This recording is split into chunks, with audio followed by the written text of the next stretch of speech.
যাও ইমন যাও, তাড়াতাড়ি যাও ইমন। ইমন যা প্রপোজ করো। প্রপোজ কি আবার আইছো? এরা পুরো মুইসের নাগাল দেয়া যায়, এটার আবার প্রপোজ করা লাগবে? হ্যাঁ রাতে কিছু নেই, খালি হাতে এসেছিস ফকিন্নি কোথাকার? না কই দাও। কিসের না করে দিবা আবার? একে তো এসেছি খালি হাতে, কানের বদনা সই করে থাপ্পড় মার। হ্যাঁ ইমন যাও গা। ও ব্যর্থ হইব। এই ছাগলের লাহান দেখতে মেয়ের পিছনে এত পোলা। ওকেও রিজেক্ট করে দেওয়া হলো। সামাদ ভাই সরো। এখানে আসলে কি ঘটছে বুঝতে পারছি না।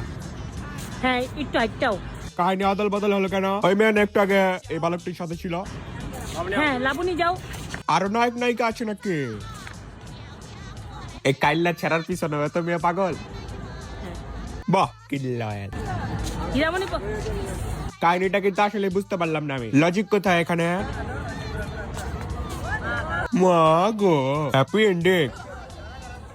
তো হ্যাঁ এতক্ষণ আপনারা বুঝতেই পেরেছেন, মাল বুঝছেন আপনি। আজকে আমরা এমনই কিছু বলিউড মুভির শুটিং এর উপর রিঅ্যাকশন দিব।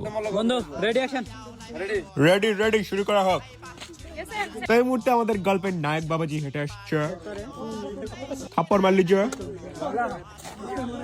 তুই কি চর্মরোগ বিশেষজ্ঞ নাকি রে? সবার চামড়া চেক করে দিচ্ছিস।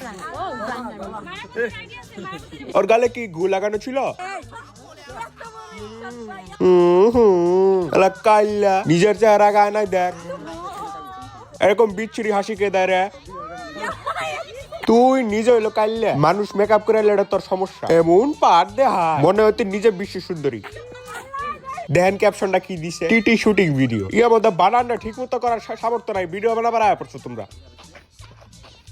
90% টিকটিকি ভিডিওতে আপনি দেখবেন এরকম ভাবে করে গরু মরু হেঁটে আসছে, তারপরে কোনো কাহিনী শুরু হবে। উষ্টা মার দইরা বেশি করে মার। কিসের মাফ? আবার কোনো মাফ নেই। পায়ে ধরে আবার কি ভাবটা নেয়। এখন আমাদের ভাই বের হবেন সেলিব্রিটি।